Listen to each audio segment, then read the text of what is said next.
Don't you dare. You're not going to deny me this opportunity, I said, my voice rising as I stood in Victor Zeller's office doorway. The department head looked up from his desk with a satisfied grin that made my stomach turn. After a decade of dedicated service to Collins Engineering, this was how it would end. My name is Sarah Yarrow, and at 52, I've spent the last 10 years of my career at one of San Francisco's leading engineering firms.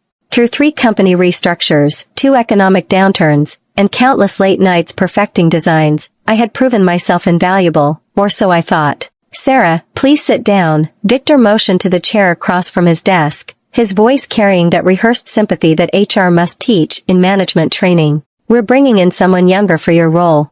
After 10 years, it's time to move on. The words hung in the air between us, someone younger, not someone more qualified or experienced, just younger. I felt the familiar heat of indignation rising in my chest, but took a deep breath instead. This wasn't the time for an emotional outburst. I nodded calmly. I appreciate the notice, Victor. My muted response clearly wasn't what he expected. Victor blinked momentarily, thrown off script. Well, good, I'm glad you understand. The transition will take place over the next month. We'll need you to train your replacement, Lauren. She graduates from Berkeley next week. I smiled thinly, of course.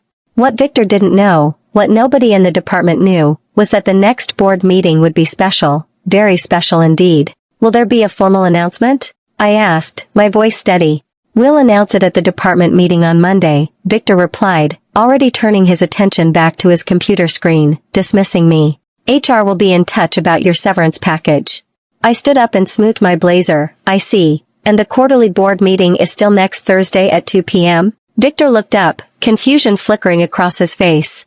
Yes, but that's not something you need to concern yourself with anymore. Just double-checking my calendar, I said lightly. Will CEO Davies be in attendance? Victor's eyes narrowed slightly. Why do you ask?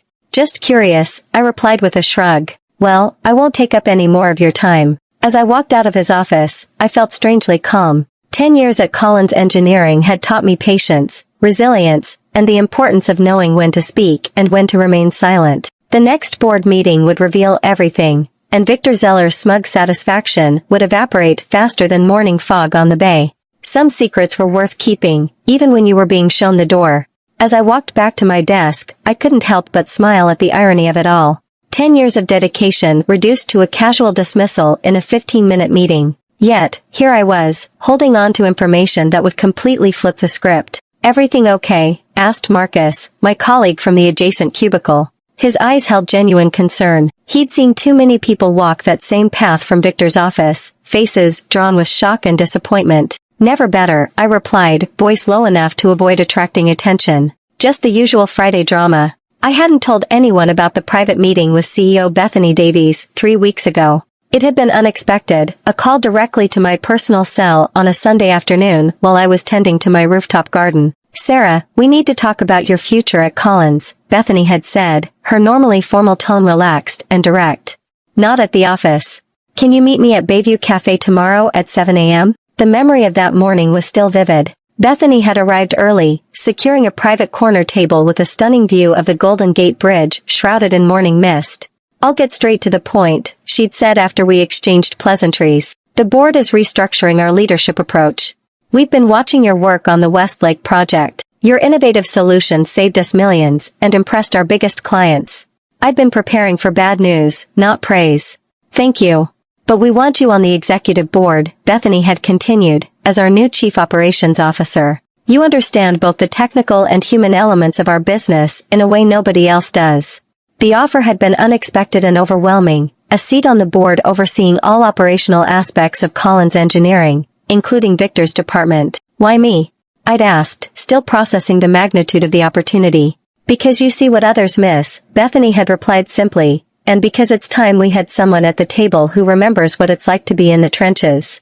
The secrecy had been Bethany's idea. The board vote is just a formality, but I need to manage the politics carefully. Some members, particularly those with connections to Victor, might try to interfere if they knew beforehand. So, I'd signed the contract with only Bethany and the company's legal counsel present. For 3 weeks, I'd attended early morning strategy sessions, disguised as vendor meetings in my calendar. I'd reviewed confidential reports and helped draft a new operational framework after hours, all while Victor plotted my removal. Back at my desk, I checked my phone. A message from Bethany, contracts filed. Announcement prepared.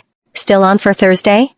I texted back a single thumbs up emoji. For the rest of the afternoon, I diligently worked on transition notes for my supposed replacement. Victor passed by twice, looking pleased with himself each time. Let him enjoy this moment of perceived victory. The real revelation was just days away. The weekend dragged on endlessly as I prepared for what would undoubtedly be the most consequential week of my career.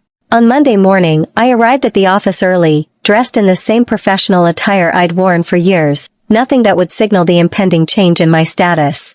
The department meeting was scheduled for 10 a.m. In the main conference room. I took my usual seat near the middle of the table, not too prominent, not too hidden. As engineers and project managers filtered in, the room buzzed with the usual Monday morning energy, conversations about weekend activities, project deadlines, and industry gossip. Victor entered last, followed by a young woman I'd never seen before. She couldn't have been older than 23, with a nervous smile and wide eyes that took in the room with undisguised excitement. "Good morning, everyone," Victor announced, clapping his hands together. "Before we dive into project updates, I have an important announcement." The room quieted immediately. Several of my colleagues glanced in my direction, sensing what was coming. "I'd like to introduce Lauren Parker, who will be joining our team as Senior Design Engineer. Over the next month, she'll be working closely with Sarah, who will be leaving us to pursue other opportunities." There it was, the corporate euphemism for being pushed out. I kept my expression neutral as curious and sympathetic looks turned my way. "Sarah has been with us for 10 years, Victor continued, his tone suggesting he was bestowing a great honor upon me by acknowledging my service, "and we appreciate her contributions. Please make Lauren feel welcome as she transitions into this important role."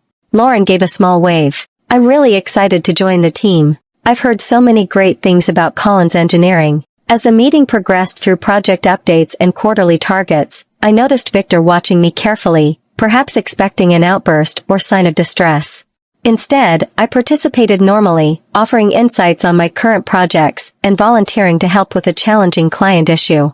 After the meeting, Lauren approached me tentatively. "Miss Yarrow, Victor said you'd be showing me the ropes this week." "Of course," I replied, gesturing for her to follow me to my workspace, "and please, call me Sarah." As we walked, I felt a pang of sympathy for Lauren. She was merely a pawn in Victor's game, unaware of the complicated dynamic she'd stepped into. "First thing you should know," I said once we reached my desk, "is that engineering at Collins is as much about politics as it is about technical skill." Lauren looked surprised by my frankness.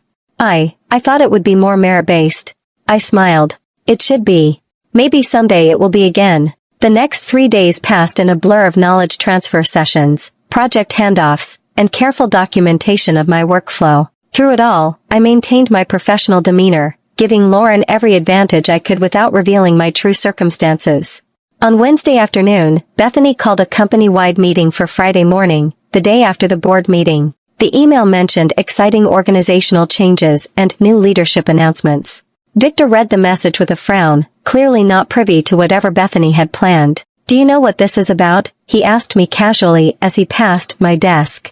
"No idea," I lied smoothly. "Perhaps they finally found someone to fill that VP position that's been vacant." He nodded, satisfied with my ignorance, and walked away. Thursday was approaching rapidly, and with it, the moment of truth. Thursday morning arrived with a strange sense of calm washing over me. I'd prepared for this day meticulously, choosing my outfit with particular care. A tailored charcoal suit I'd purchased for the occasion, accented with a subtle jade silk blouse that brought out the green in my eyes.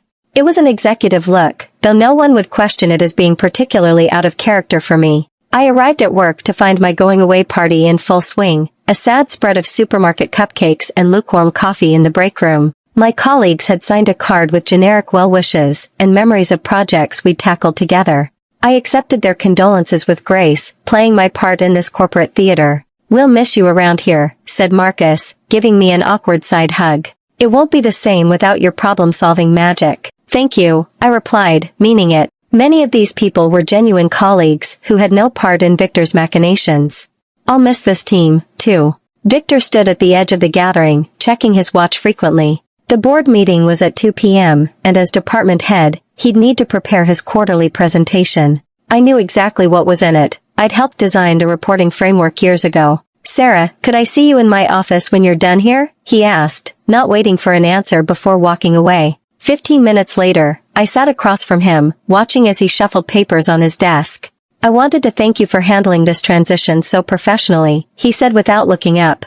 "It's refreshing, considering your tenure with the company." The slight emphasis on tenure made it clear what he really meant, my age.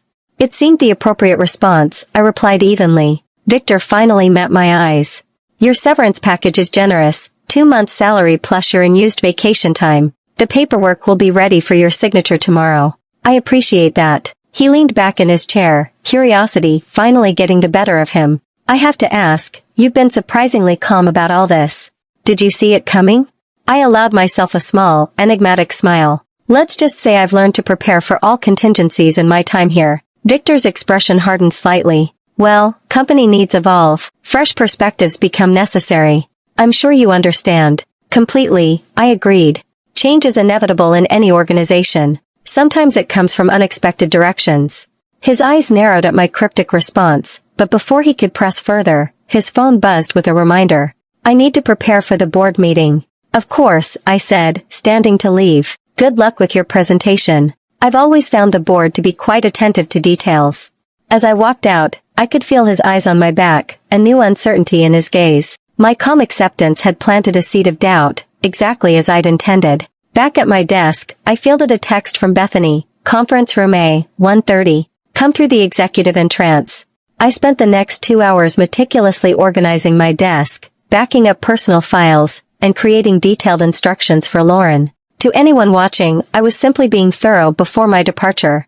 At 1:15, I picked up my leather portfolio and headed toward the restroom, a perfectly normal afternoon activity that wouldn't raise suspicions. Once out of sight from the engineering department, I changed course, taking the elevator to the top floor, where senior executives had their offices. The executive suite had its own private entrance to the boardroom, a door that I had never had cause to use in my 10 years with the company, until today. Bethany was waiting for me in the hallway, her normally serious face softened with anticipation. "Ready to make history?" she asked quietly. I took a deep breath, feeling the weight of the moment. "As ready as I'll ever be." "Perfect," she replied, checking her watch. "The other board members are already seated. Victor will enter through the main door at exactly 2 p.m. Let's make sure we're in position before then." Together, we walked toward the executive entrance to conference room A, where everything was about to change. The boardroom of Collins Engineering exuded power and tradition. 12 high-backed leather chairs surrounded an immense mahogany table that had witnessed decades of critical decisions. Floor-to-ceiling windows offered a panoramic view of San Francisco's skyline, a constant reminder of the heights to which the company had climbed. By 1:45 p.m., 10 board members were already seated, engaged in pre-meeting small talk. Bethany nodded subtly toward an empty chair on her right, my designated seat. I felt a momentary flutter of nerves as I took my place, but it quickly subsided as several board members smiled in recognition. Arthur Jackson, the 70-year-old chairman of the board, extended his hand. "Miss Yarrow, we're delighted to finally have you join us officially. Bethany has spoken highly of your operational insights." "Thank you, Mr. Jackson. I appreciate the opportunity," I replied, my voice steady despite the significance of the moment. For the next 10 minutes, I was introduced to each board member. Most knew me by reputation or from previous project presentations, but this interaction was different. I was now their peer, not a subordinate reporting up the chain. At precisely 2 p.m., the main door opened. Victor entered, carrying his presentation materials and looking confident. He greeted several board members by name as he made his way around the table, placing copies of his report at each seat. Then, his eyes landed on me. The change in his expression was subtle but unmistakable. Confusion, followed by disbelief, then rapidly shifting to alarm. "Sarah, what are you doing here?" he asked, his voice pitched slightly higher than normal. Before I could respond, Bethany stood, commanding the room's attention. "Let's begin," she announced, gesturing for everyone to take their seats. "Before we move to department reports, I have an important announcement." Victor remained standing, his gaze darting between Bethany and me, clearly trying to piece together what was happening. "Please take a seat, Victor," Bethany directed, waiting until he complied before continuing. "As you all know, Collins Engineering has been undergoing strategic restructuring to better position ourselves for the challenges ahead. After extensive evaluation, the executive committee and I have identified critical operational improvements needed across all departments." Victor fidgeted with his pen, no longer looking at me. To lead this effort, Bethany continued, we required someone with deep institutional knowledge, proven technical expertise, and the ability to bridge divisions within our organization. I'm pleased to announce that Sarah Yarrow has accepted the position of Chief Operations Officer, effective immediately. A round of applause filled the room. Several board members nodded approvingly in my direction. As COO, Kayla will oversee all operational aspects of the company, including engineering, production, supply chain, and quality assurance, Bethany explained, her voice clear and firm. All department heads will report directly to her, creating a more streamlined decision-making process. Victor's face had drained of color. I wasn't aware of this reorganization, he stammered. The decision was finalized 3 weeks ago, Bethany replied evenly, on a need-to-know basis. Arthur Jackson leaned forward. Miss Yarrow's appointment was unanimously approved by the executive committee. Her first task will be conducting a comprehensive review of all departments, identifying inefficiencies and opportunities for growth. I finally spoke, keeping my voice professional and measured. I'm looking forward to working with all department heads to optimize our operations. Everyone brings value to this organization, though sometimes it requires the right position to maximize that value. Victor's eyes met mine, understanding the subtle message.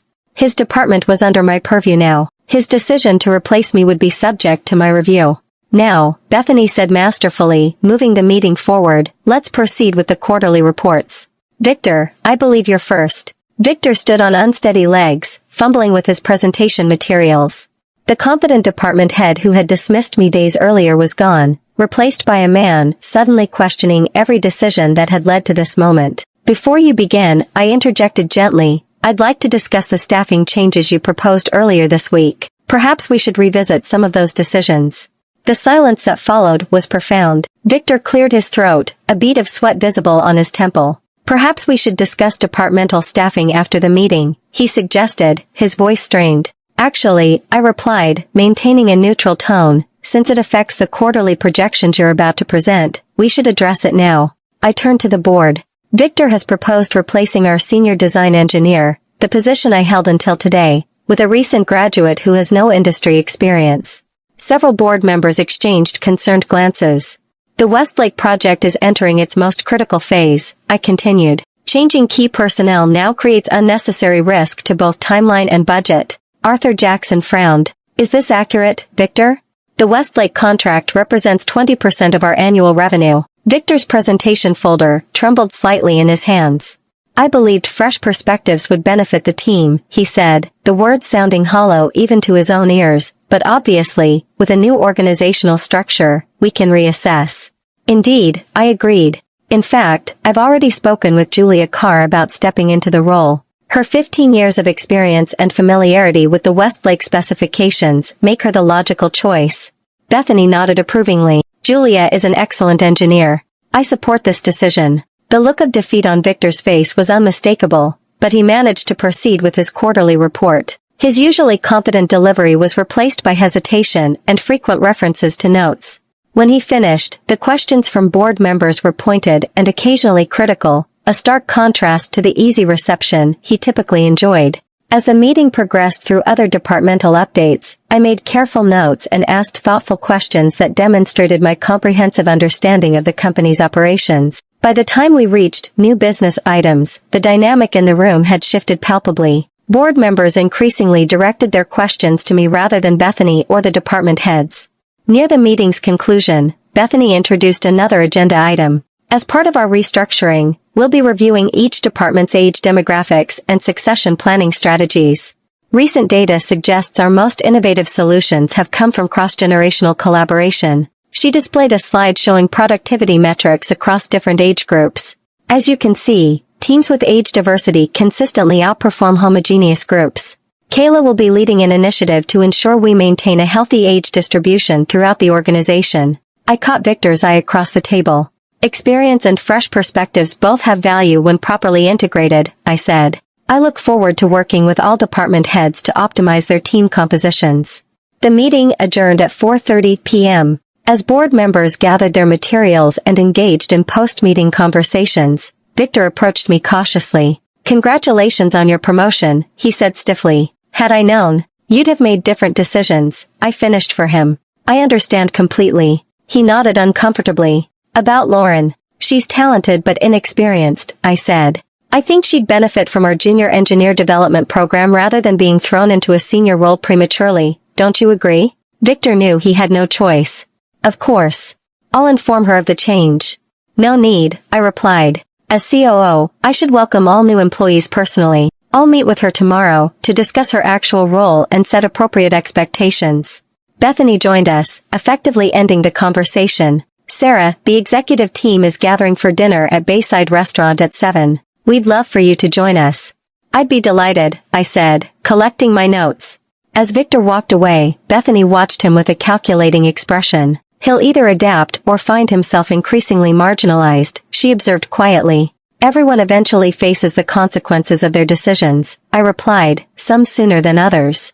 The sun was setting over San Francisco Bay as I left the boardroom through the executive entrance, not as a visitor this time, but as someone who belonged there. Tomorrow, the company-wide announcement would make my new position official, but today's reversal of fortune was satisfaction enough. The 10 years I'd invested in Collins Engineering had finally paid off, though not in the way Victor had intended when he'd called me into his office with that satisfied grin just days ago. Friday morning's company-wide meeting brought a palpable buzz to the auditorium. Employees from every department gathered, whispering speculations about the organizational changes mentioned in Bethany's email. I stood backstage with Bethany and the executive team, dressed in a navy suit that signaled my new authority while still feeling true to myself. Nervous?